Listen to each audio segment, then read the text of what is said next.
So let me share my screen. I just prepared a kind of presentation for you today.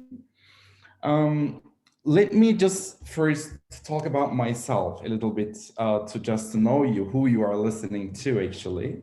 Like as you can see on the screen, my name is Hüseyin, and I'm just been like working as a trainer and professional coach for the last 5 years. My story started like it's becoming the professional coach around 5 years ago after receiving a ICF accredited training. Like after that time, I just started being interested in the issues about personal development, and I started, just improving some content, just belonging to myself. I created more than 10 programs.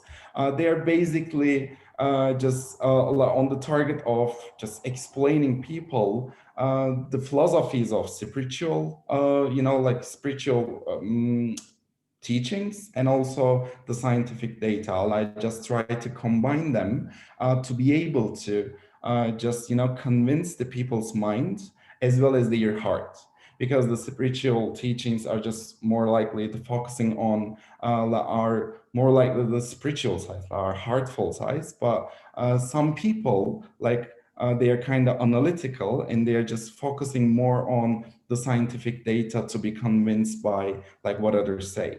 So today, as like you see again on the screen, like we are going to talk about like changing our perspective actually, because we are using like some certain perspectives in our lives, and like in some cases they are kind of hurtful. In some cases, they are really useful. Like the useful ones are okay maybe for us, but sometimes we need to change the hurtful ones to change our angle or change the place where we are currently to move on to the another place.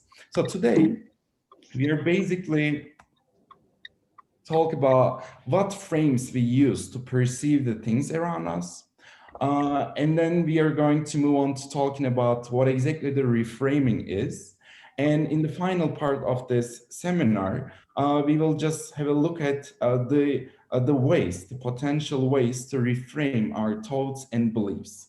But like before all of them, it is really important to understand like what we are trying to say by just saying frames actually. By the way, like if you have any question while I'm just talking about the issue, you can just interrupt me and you can ask your questions just to make it a little bit more interactive and just in a kind of, like conversation. But just before doing that, just a second. All right.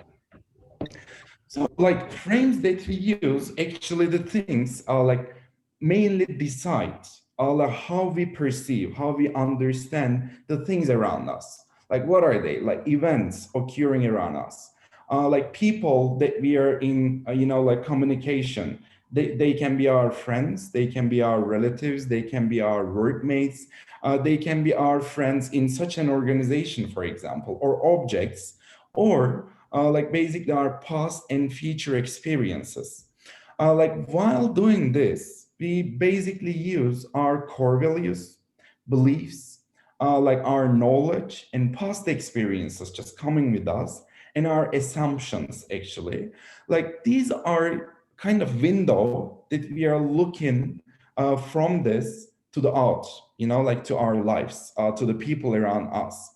For example, on the picture, on this, slide, like there is certain thing in the middle of two men. Like one of them is just seeing the positive sides of it. Like he says, okay, but other man, even though he's looking at the same situation, he says it's broken. Just in the middle, and sees the negativity like on the same issue, on the same problem, on the same events, maybe whatever you call it. So, like from now on, like we can say that your own perception in any single case creates your own reality. Like most of the time, we are not aware of, like we are just creating our own reality with our thoughts, with our beliefs, like with our, like assumptions, with our past and present experiences. If we don't realize that, I mean, if you don't realize that we are creating our own reality with our own perception, most of the time we just, create sentences like, I'm not happy, or I feel really sad, but I don't know why. Like, if you just go deep into the issue, you will just realize that like most of them are related to your own thoughts. Most of them are related to your own beliefs. That's why actually today we are just going to look at this, situation from a kind of different perspective. Let's see how. So like we can just divide the frames into like two main groups. Like one of them is positive frames, another one is negative frames. Like of course, like if you go deep into the issue, there are a lot of like scientific information over there. Like most probably Feliz know them all because she's a psychologist. Don't judge me, please. I'm not a psychologist. I'm just delivering it kind of, like personal development training program, like most probably, better than me. But today we will just, like cover some basic things on the surface, let's say. So let's start with the positive frames here. Like if you are, for example, focusing more on the pleasures in life, like what I mean is that, for example, you can observe some people around yourself. They are always positive. They always try to, like enjoy what they are doing, even in the negative cases. Like most probably they are using all the time positive frames in their life. Or if you pay attention to the positivity in the negative experience. For example, like you have a conflict with your friend, or you have a kind of argument with one of your family members. Like this is a kind of negative experience, but you can see in that case, like what I can learn from this. She's trying or he's trying to tell me something. Like it seems at first negative, but all the time, like within the negative experience, there is at least one single positive point. Like these people, I mean, the people who are using positive frames, they are just focusing or paying attention that positivity actually.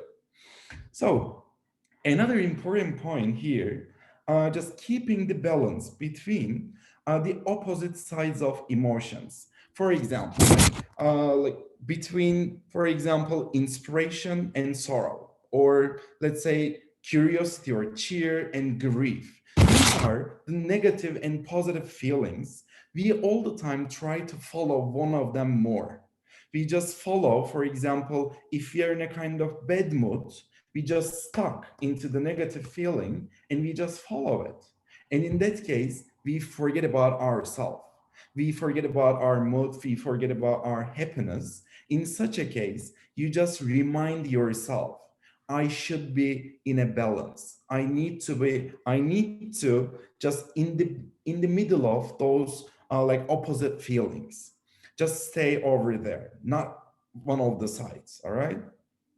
And also people who are using positive frames in their lives mainly or more, they're solution seekers. Like there are some people, they all the time, the deficiencies, like in any case, they just focus on the negative things. They are all the time focused on the problem and they say, oh no, oh my God, we cannot do that. We just, I'm sorry about fucked up. But on the other hand, if you're using a kind of positive frame, you're always looking for potential ways to find the solution, to get out of that situation. All right. And also, one final thing we can talk about here, these people are feature oriented. They are always just look for the potential ways to develop themselves, to go further in life. They don't want to, like stay where they are. They always step ahead with the like things they think, or with the like steps they take.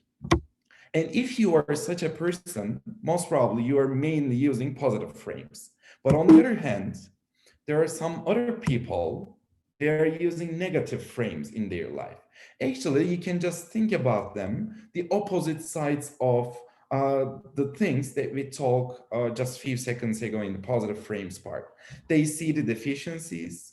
They have a swinging mood. What I mean is that, like, for example, in the wake up, They wake up early in the morning with a kind of great mood.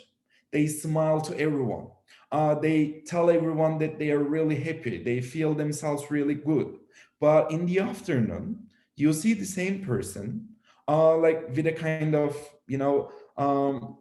like grief with panic, or like you see a kind of face expression like suffering. Like this is the same person with different moods early in the morning and just in the afternoon. That's what we call actually swinging mood. Like just observe yourself, for example.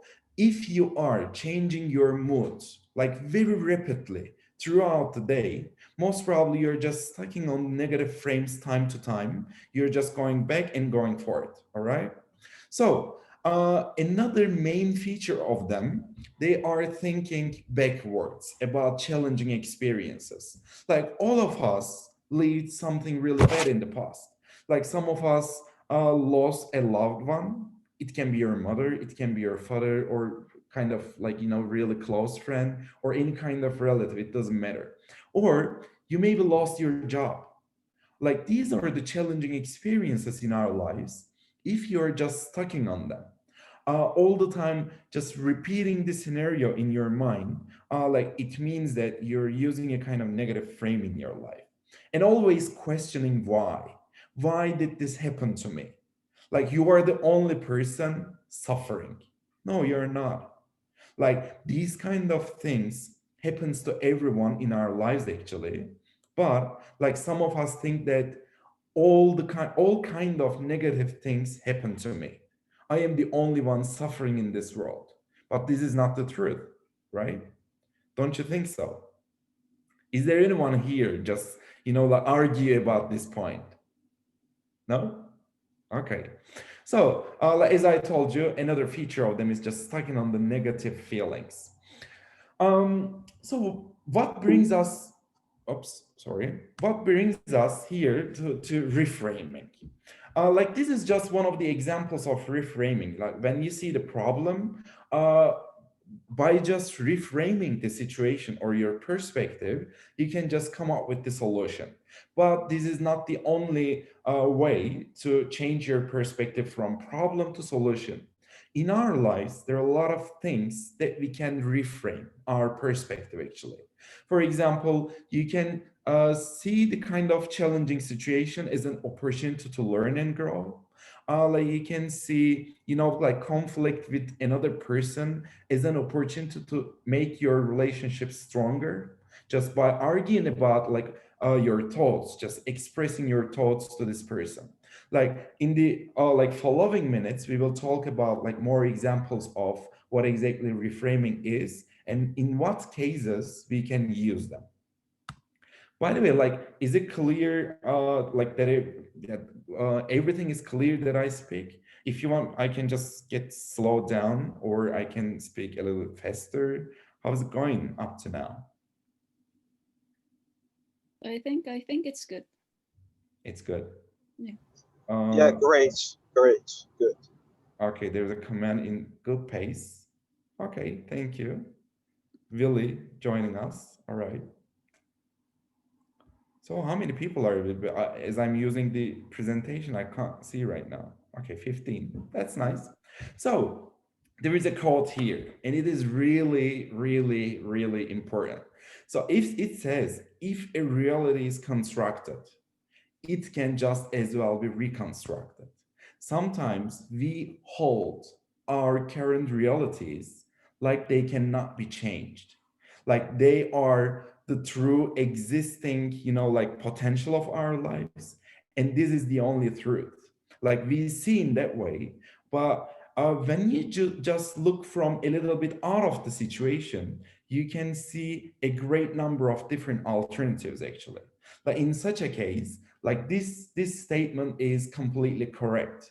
You have a potential to reconstruct your own reality, because as I said in the beginning, we are creating our own reality with our own thoughts, with our own beliefs, with our own assumptions.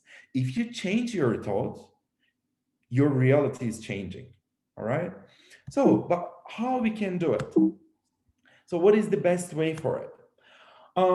The first thing that you need to do actually uh, to get free from the perception filters, because we are living this life with the perceptions in our minds. So for example, let's go ahead with a specific example.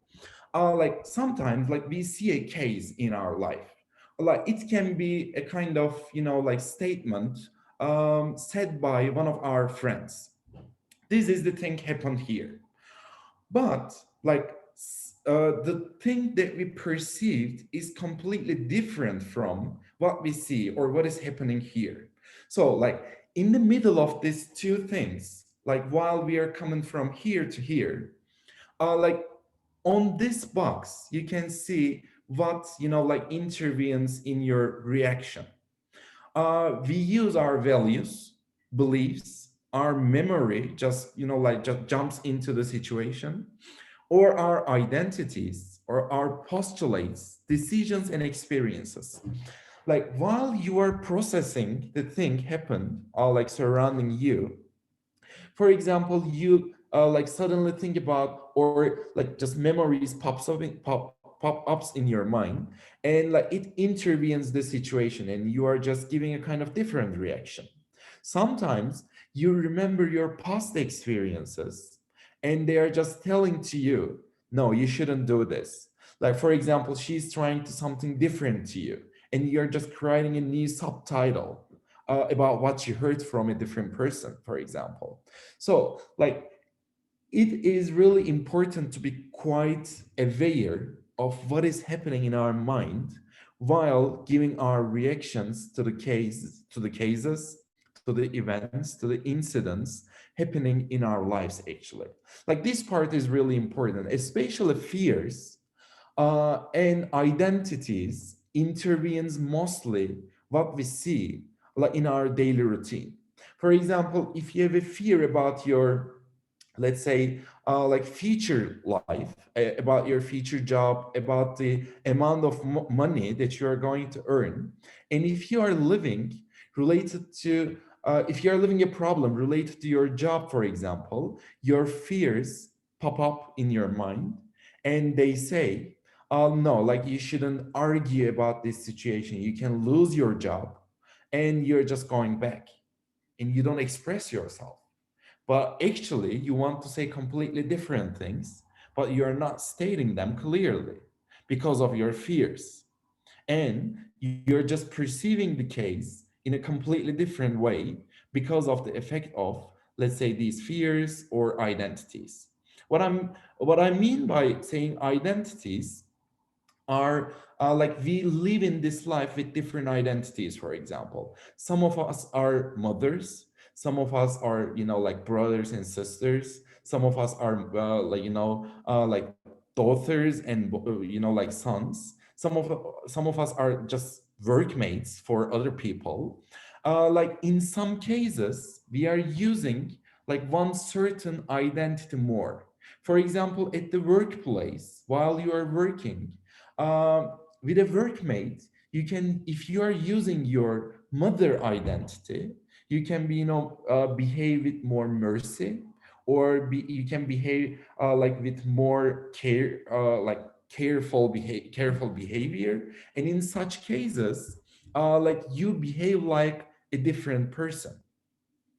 It doesn't you actually, it doesn't like your pure self. And in such cases, again, as I said, you need to be aware of who you are and what you want to do, what you want to tell the other person you are saying. Like if you can get free from all the perception filters while giving your reactions, like you can be demonstrating your own self like in a better way actually. So let's go on here. But how you can do that? How you can get free from all these perception filters? Because it is sometimes really hard to leave your own perspective and just, like look at the situation from someone else's perspective, or using a kind of, like neutral perspective.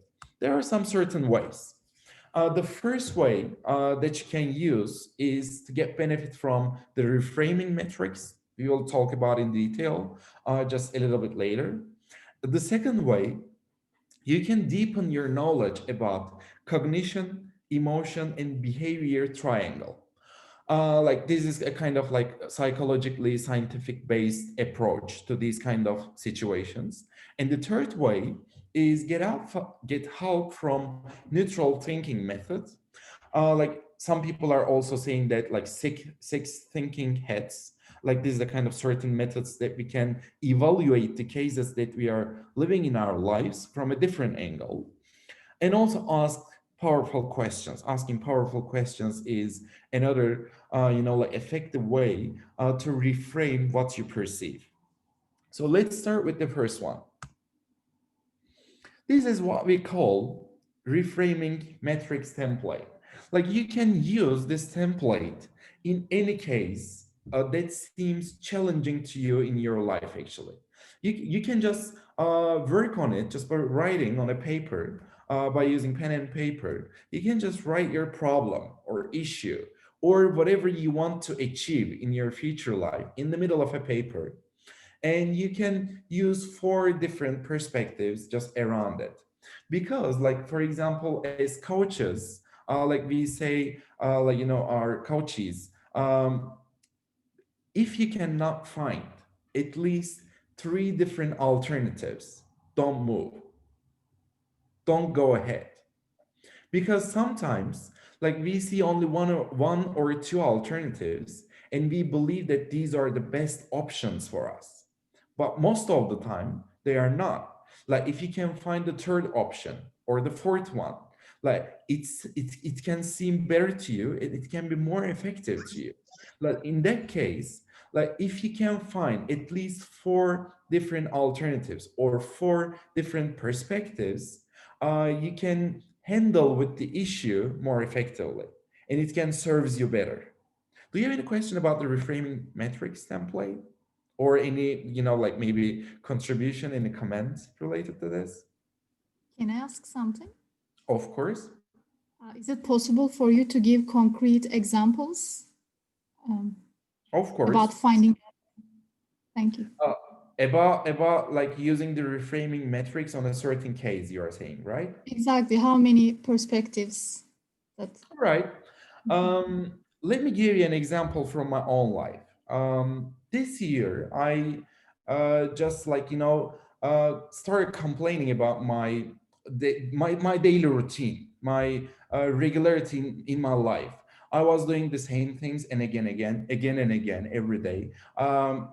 In the middle of this seminar, I was just saying that I have also language school. We are just delivering programs to the students. Like I was just setting up the programs. I was just communicating with teachers. I was preparing some seminars and training programs. I was delivering them. I was reading book. I was searching something on the internet. I just thought that like it is very, like some kind of a certain routine. And I got bored from this situation. And then I thought, what should I do? Like I need to just get out of this situation. I need to get relaxed. And I just use such a template by just using or getting help from some powerful questions. For example, I just started writing different alternatives that I can just put into my life, adopt into my life to get out of this routine. For example, I created a list and I saw like different options to implement them. The first thing that I wrote was just starting doing sport. Like another thing was doing starting dancing again. I was dancing like once upon a time when I was in the high school. I just wrote down that. I also just thought that I need to, like expand my social environment. I need to, like meet new people. But for that, I need to just get into different social environment. I just write them down all, and then I choose the most suitable options for me. I just narrow down into four different alternatives, four different perspectives, and then I started implementing two of them. And at least I changed my daily routine, and I started feeling better than before. This is just a simple example. You can implement these metrics for more challenging situations. Sometimes we like live like kind of like loss of a loved one, or losing a job, or like stuck in a some like certain negative case with our friends or with our family members. In such cases, again, just write down all your options. What should I do? Like, what are my capabilities? What kind of sources do I have to get out of this situation? And how can I use them effectively? These are some simple questions that you can ask yourself and to answer them. All right? Is it clear? Is it better right now? Duygu, was it you? Asking the Yes, it question? was me. Thank you. It is clear. Thank you, Hüseyin. Okay, you're welcome. So another tool, as I said, like this is a kind of psychologically based approach. That is what we call like cognitive behavioral therapy. Actually, this is standing for CBT. Like there are three main components of CBT. The first part is emotions. The another part is thoughts, or in general, we are sometimes saying cognitions. And the final part is behaviors. They are all interconnected to each other, actually. Like psychologists are using that tool most probably like very effectively. Am I right, Phyllis? Yes, you're using that, right? Yes. Okay, maybe you can just say something about this tool after I just made a kind of basic explanation. If you want to add something, like you are feel free to make a comment on it. Okay, So, thank you. all right, like how we use it. For example, like first, we should understand that, like for example, if something changes in our thoughts, it affects both behaviors and emotions, or vice versa. For example, sometimes if we change our behaviors in our daily routine, it affects the thoughts and emotions as well. Or sometimes we can just, like make a shift in our emotions, and it affects our behaviors and interconnectedly our thoughts. And in that case, in such a case, you need to like deep into the knowledge about like cognition types, or like that's what I wrote here as thoughts, but in general we can say them cognition.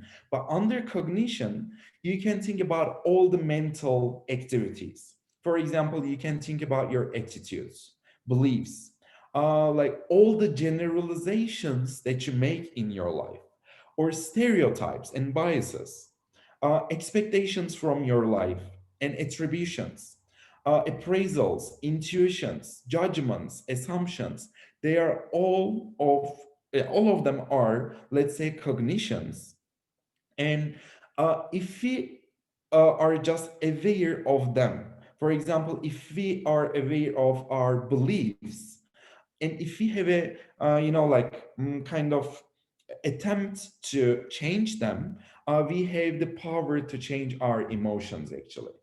And sometimes you can just use two different processes, cognitive processes that we call. Like the first one is very quick and automatic. Like this is all about our responses to what we live in our lives. Like they are really quick, automatic, and intuitive.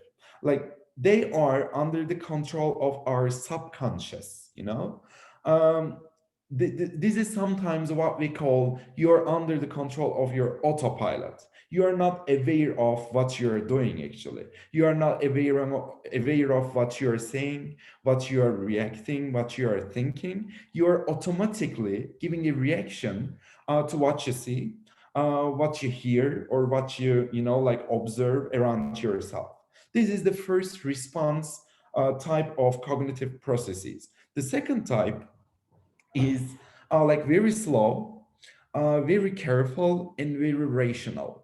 And in such case, like if we are using the response type 2, uh, we are using our frontal part of our brain, like we are making connections. We are just we are just doing all the analysis on what we see or what we live, and we are very slow. we are considering all the aspects of the issue.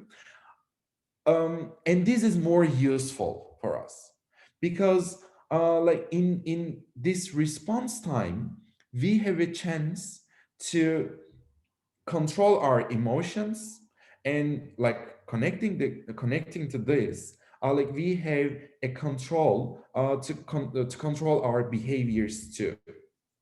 This is like what all about reframing actually. While you're trying to reframe something, like you need to like just remember these three interconnected part of our processing, you know, formula, let's say. Like if you're aware about your thoughts, you can be like have a control over your emotions and behaviors. That's why just sometimes slow down, like look at the situation, look at the thoughts like you have in your mind and observe them. And after you're observing, just try to make them like, you know, more controllable. You are just trying to make them actually by using this tool to serve you like is a beneficial you know, like ideas and thoughts and beliefs in your mind actually. So is it clear up to now? Do you have any question about CBT and how we can use it?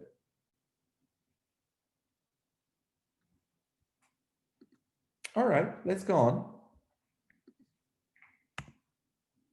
So another tool that you can use is what we call sometimes, as I said, six thinking heads, and sometimes we call it neutral thinking.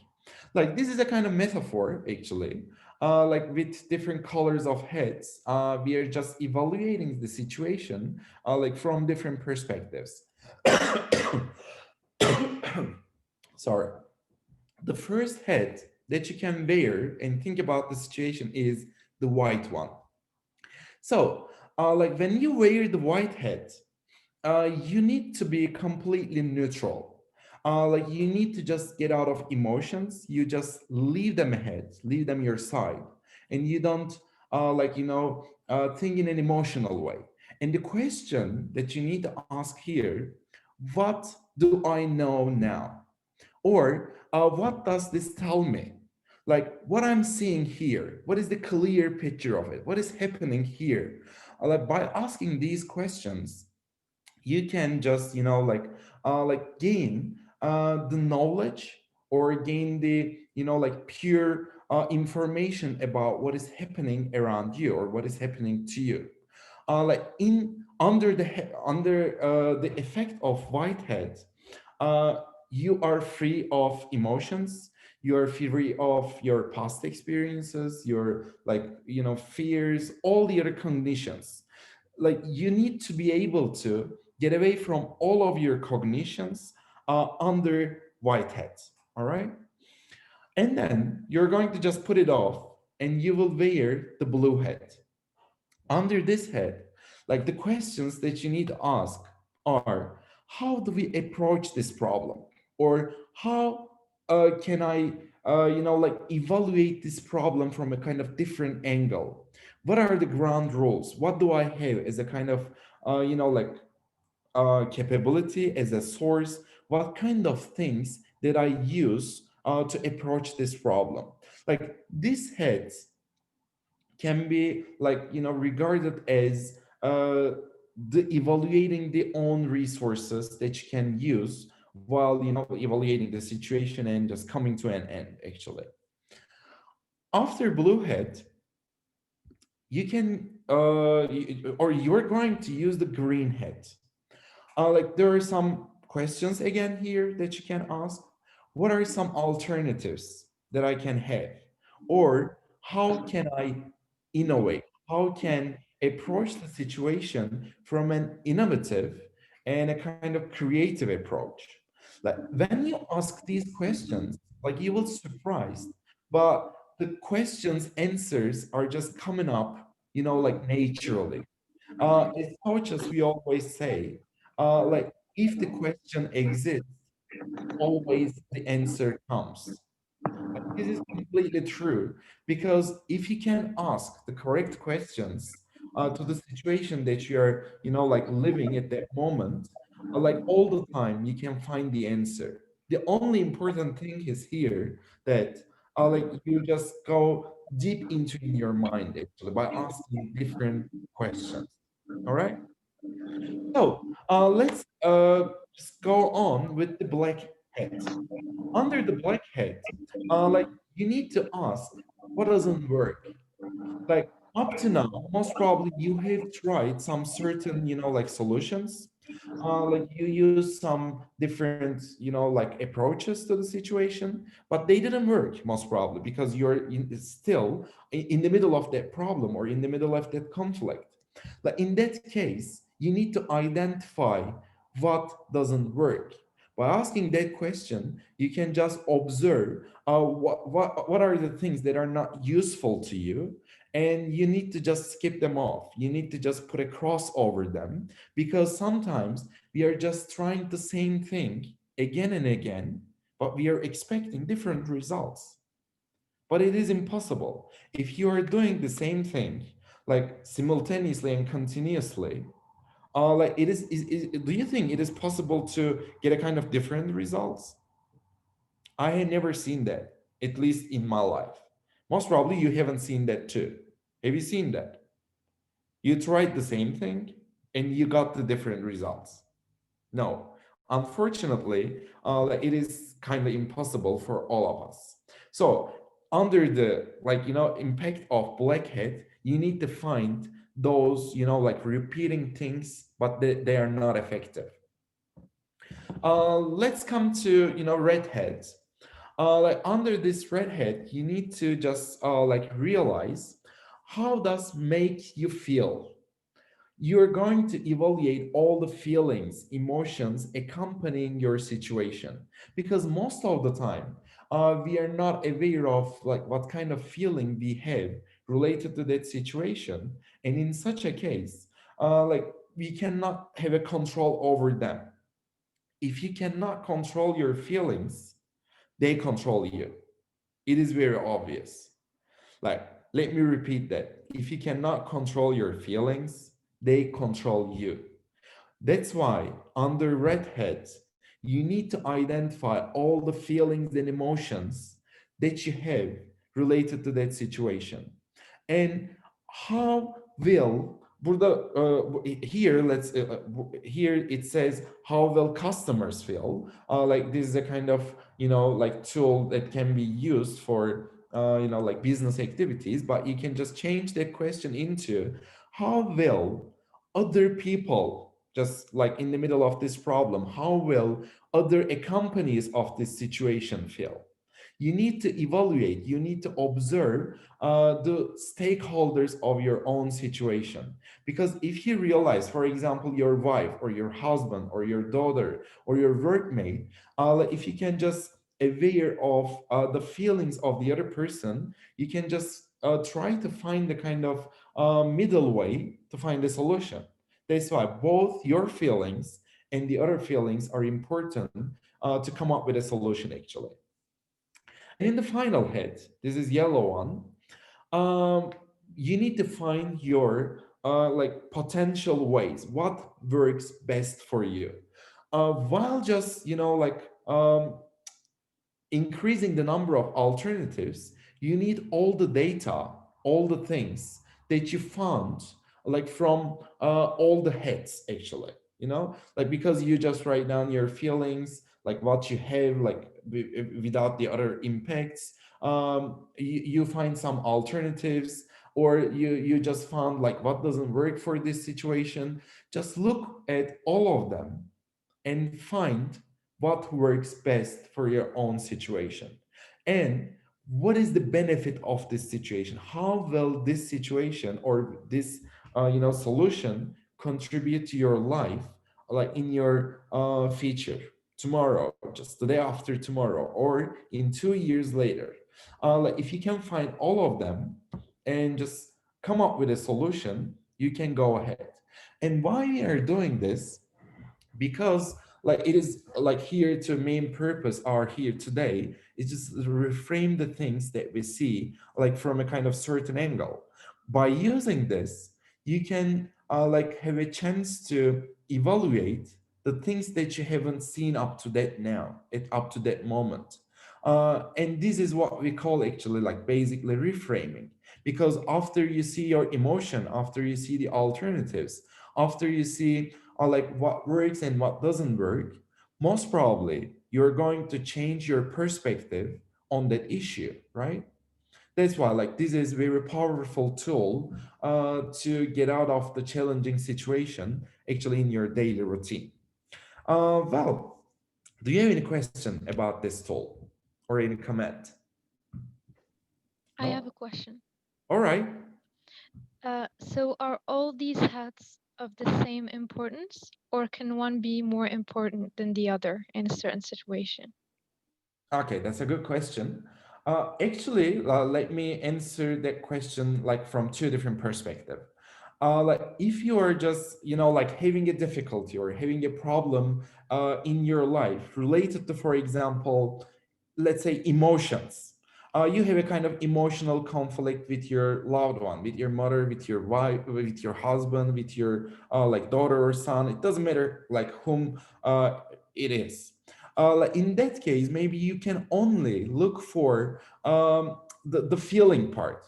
You can use the red hat, and also you can use the black and let's say green hat to find a proper solution. But this is like specifically or should be a kind of certain case that you can use those three of the heads. But more likely, most of the time, we suggest you to use all of these heads all together, like in any case, because like as you can see, like under each head, we just look at the situation from a kind of different angle. If you use all these six heads, like while trying to find a solution for your own problem or to go further in the problem, like it is going to be more useful to use, for example, just two of them or three of them. Using all of them is better, basically, let's say. All right. Do you have any other question or any comment? Or do you have any experience related to it? I can say something about that All right. part. You know, CBT system is so popular in psychology system, but we work the conscious area if we work on it. For example, when I take a paper and separate paper and write, for example, what is the date and what happened around, and what is our station and what was my emotions, what was my automatic thinking, and what was my behavior, and think on it, what happened, and what is the real idea, or what is the real thinking, and what is your new emotion, like that. It is good choice for us, but sometimes we can stay that station, or for example, someone left me, and I start crying about that part. My love gone, and I feel very bad or something. But I remember 5 years happened. My mom go, for example, visit somewhere, and I feel alone, and I thought my mom left me, like that. So I can stay there. If I stay there 5 years, I can't work on it with CBT. Yes. Because you know, I always say that everybody has a Google, right? Yes. If you write Google something, you saw output, right? When you write something on your Google, you saw output. But if you enter input, after you can see output. Mhm, You don't change your input, you mhm. can't change your output, right? Yes, So that's correct. if you stay there and you can't exit this station or thinking about that, you have to look your childhood problem and work on it. But Mhm. if it's only new life problem, for example, I argue with my friend, I can think on it and I can solve with CBT. But if it is my childhood problem, it is so hard to work on it with CBT. Absolutely, I agree with you. Like, because the thing you are saying is about our subconscious, like all the things that we are recording, like since our like birth, even before the birth, like when we are just when our mother was pregnant for us, our subconscious starts recording what is happening around. And in that case, like in our childhood, in our teenage years, like when we just reach the adulthood, our subconscious continues working and recording everything. And as you said, like some of our issues, some of our problems related to our subconscious, and we are not aware of what is the main, like root cause of the problem that we are having in our life. So in such cases, it is impossible to solve them with CBT. Like most of the psychologists and psychiatrists and like other kind of like scientific areas do not approach these kind of situations by using CBT, obviously. But again, as it's a kind of personal development program, a part of a seminar, like we need to give kind of practical tools that we can use on our own in our daily life. That's why I put CBT here. I know like it is really hard to like the things controlled by subconscious cannot be resolved by it. But here, like, I think it is really important to use that tool in sometimes like, really big problems. Let me share my story with you. Like around 10 years ago, I lost my mom. And just like after I lost her, like in the following 3 years, like I got really bad, because like she was really important for me. I was really sad. I, had some panic attacks. I started using some, pills prescribed by a psychiatrist, and I was getting a kind of like psychotherapy at that time. Like one day, like just in the middle of the therapy, my therapist told me that just before that, let me share like my thought. I was just afraid of like just like being die, because my mother just lost her life because of a cancer. And like after 1 year we lost her, I just developed a kind of thought that I'm going to die because of a cancer or any kind of disease. After 3 years, like in the middle of the therapy, she asked me, "What can be the worst thing that happened to you?" And then I thought, "Yes, what can be the worst thing? Like, what can happen?" And then I said, "I can die."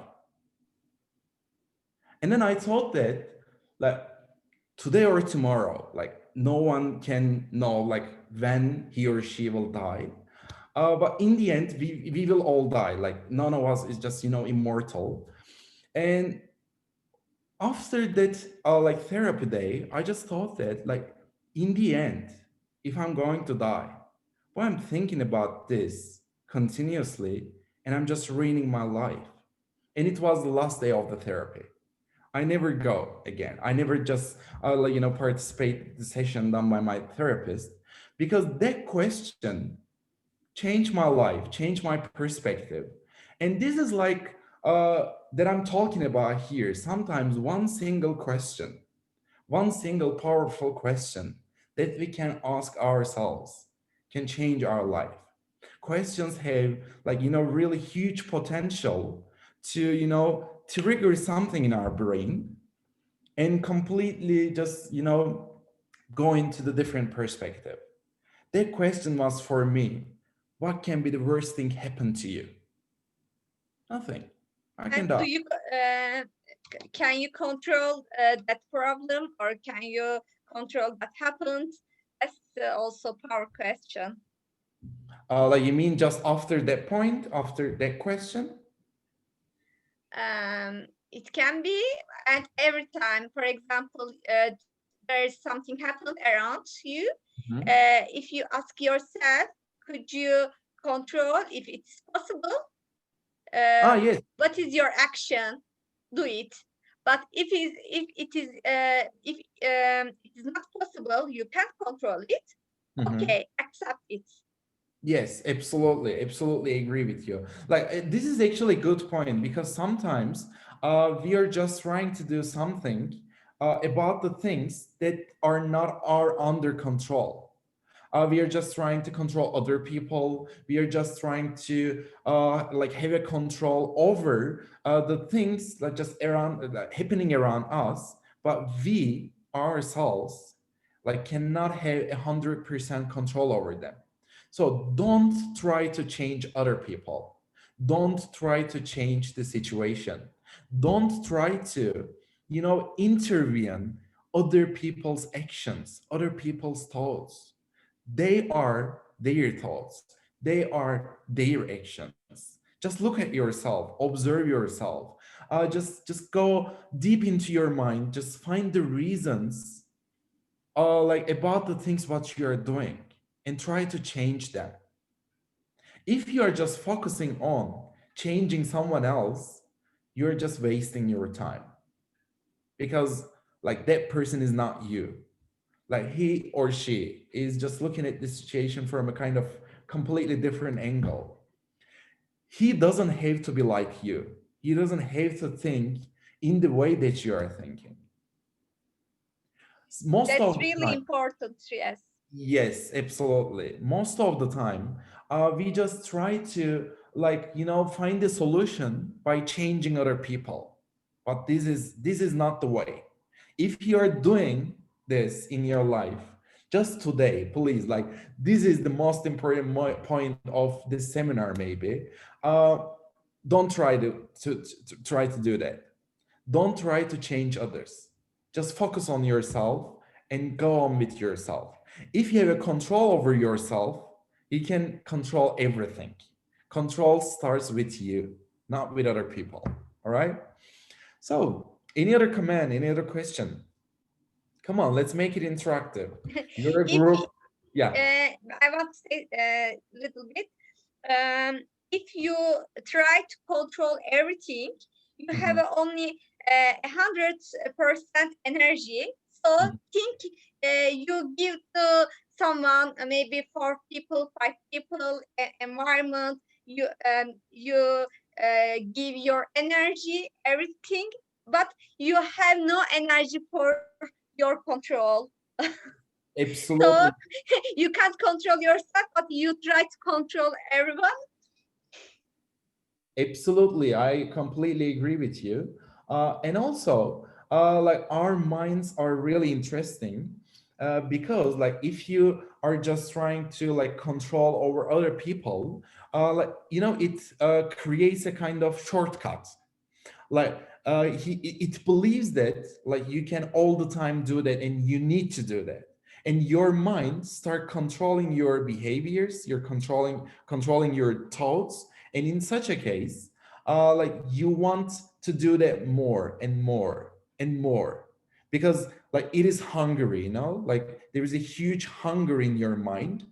Like whatever you do, like it's like just hold it and do not want to give it back.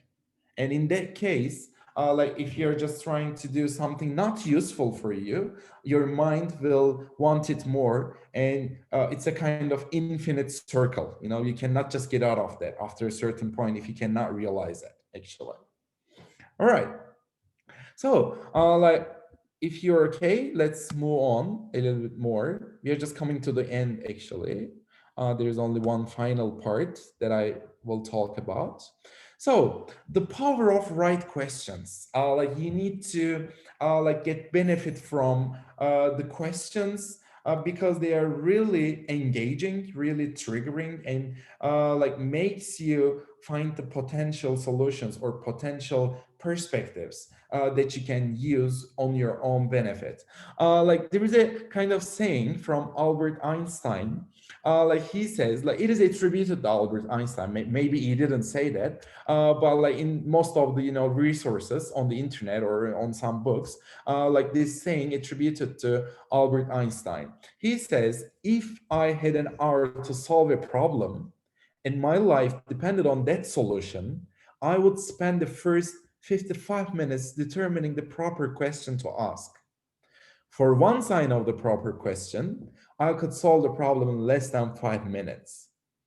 Like as you know, like Albert Einstein is like one of the biggest geniuses just like came to this world, and like he said such a thing, like he is or he was aware of the power of the questions, and he was all the time asking the right questions to like make innovations, to like make discoveries, to invent something. And he contributed to the science world a lot just by asking those right questions.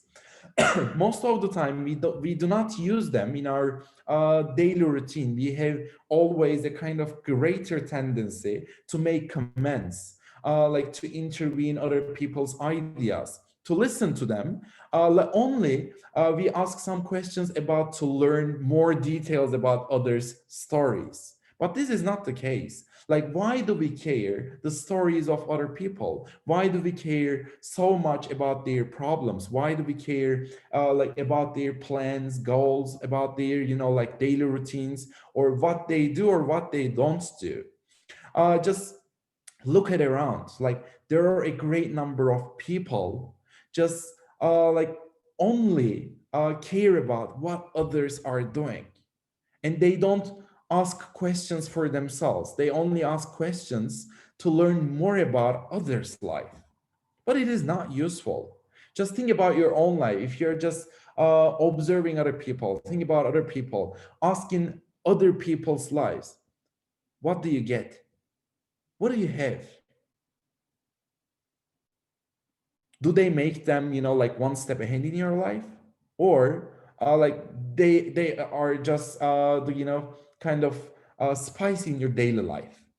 You're just talking about them. You're just spending time by gossiping, let's say, with about other people or about your own life. It doesn't matter what you're talking about, but if you are asking questions to be able to learn the other's life and their problems, issues, they are not useful. You need to ask powerful questions for your own life, for your own issues, for your own targets. I just put here like five, just before going there, like the questions that you can ask have some, like features. For example, you shouldn't ask yourself yes, no, or close questions. Like if the answer is yes or no, it doesn't make a, kind of like expansion. You need to ask some questions that need to be open-ended questions. Like they are just targeting to make more alternatives, to expand the situation, to look at the different sides from the different angle. If you're asking open-ended questions like starting with why, what, how, what else, or let's say what options, how, you can ask these kind of questions, not yes, no questions or closed questions. When you ask these questions, as I told you like around 10 or 15 minutes ago, answers will automatically come to contribute to you. For example, let me give you 5 different examples to open-ended questions. Like first one, which alternative provides a healthy amount of stretching to you? Not overwhelming, not boring, but challenging to step out and use your full capabilities. Like this is one of the like really powerful questions that you can ask yourself in a kind of challenging and kind of overwhelming situation. If you're just trying to struggle with a problem, you can ask this question and you can observe the answer. You can get the answer from your mind. And when you get the first answer, you can ask the second question like, what else? Because the second question that you ask will deepen you like in the, like shelves of your mind, shelves of your brain. You will just, like search for in detail to find more alternatives. You can always ask, what else? How else? All right. These are these makes you just find more and better alternatives. Second question, if you had, like I love this question, this is one of my favorite ones. If you had unlimited resources and couldn't fail, like there is no failure in your life, there is nothing like that, how would it change your perspective? What would you do with that? If you have unlimited opportunities, unlimited resources, unlimited money, unlimited people that can be useful for you, what would you do with that? How would it change your perspective? It's your point of view. Ask this question and you will see that most of the time we stuck on the challenges that we have, or we stuck on the limited opportunities that we see. But if you look at the situation from that perspective, what if I have unlimited opportunities? You will see many options and you will have a chance to find ways to reach those alternatives actually. Because like this is the first step, that the first thing that you need to do is see like what are the alternatives, what can you do, like how can you change your perspective and look at the situation from a kind of like different angle. And this question is really helpful. And the third one, what is the compelling reason to make this move? Why must this be done? When you ask this question, sometimes you will realize that actually you don't need to do what you are trying to do, because most of the time like we just try to follow the things with or under the impact of someone else. For example, our family members are just saying something, you should do this, you should do that, you should follow that, you should find that job, like you need to earn like more money, you should have a child, like you shouldn't move there, you should stay in the city where you are living. And you're just trying to follow all the things said by other people. If you ask this question, why must this be done? Maybe it is not necessary for you. Maybe this is not your dream. Like all of a sudden, unconsciously, you just hold that idea after you heard from someone else, and you just put a pressure on yourself to follow that. But this is not your dream. Just realize what you are following more. They're just belonging to you, or they just get them from someone else. If you get them from someone else, and if you believe that they belong to you, just leave them. Don't follow them, because they are just making you, like in a life, putting you in a life in which you are not living for your own, living for others, actually. All right.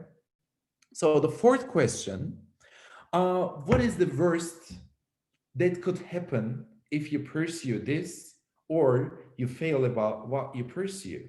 Actually, this is the question like that my therapist asked me around 7 years ago. That was like very similar. What is the worst that could happen? When you ask this question, you will realize that like all the fears just pop up in your mind. Like all the assumptions that you make are not real. You're just making them real in your life, and you're just behaving like they will happen in the future for, like for 100%. But as they are not real, as they are just your assumptions, when you ask these questions, you will get the answer. This can be happen. What does it make me? Nothing. Or sometimes it can make me this. Okay, what can I do to prevent this? You can just take, take your own precautions by giving some certain decision, right? And the final question, as an example, what does your heart say? Does it agree with what your mind says? Because most of the time we follow, the complexity in our mind, the sophisticated feelings, everything is just, surrounding here. Like not any of them is really clear. And we just pick one of them and try to follow what it says. But if you ask, what does my heart say? Should I follow this or should I leave it here? Most probably, your heart will give you the true answer. Don't, this is what I really like. Don't go or take a step. Don't take any single step. If your heart and your mind just come to the certain point and then have an agreement. Because if they are saying something different about the situation, most probably you're just taking the wrong step. All right. So thank you for listening to me today. These are the questions that I gave you as an example that you can use in your life. These are really powerful tools if you can use them with an awareness in your life that will be really helpful to have a kind of different perspective, to find a solution, to go step further in your life, to grow, to develop. At least you can change your life routine, by changing your perspective, and it means that you will have a kind of happier life. And this is the only reason, most probably, why we are here in this world. Because other than that, other than being happier, I don't believe that we have another purpose in the end, let's say. All right, so do you have any questions, any comment? There is one thing I wrote here. Okay, final word, let's say, for this. Get the control of your own life into your own hands by having a control over your own perception. That's what I said around, again, 10 minutes ago. If you have your control over your own perception, you can control everything. All right. So again, thank you for listening, spending time with me for this night. From now on, if you have any question, any comment, I will be glad to answer them, or I will be glad to listen to you. Thank you very much. I'd like to thank you for your contribution and for your lessons. Thanks for the time. And Seher, thank you.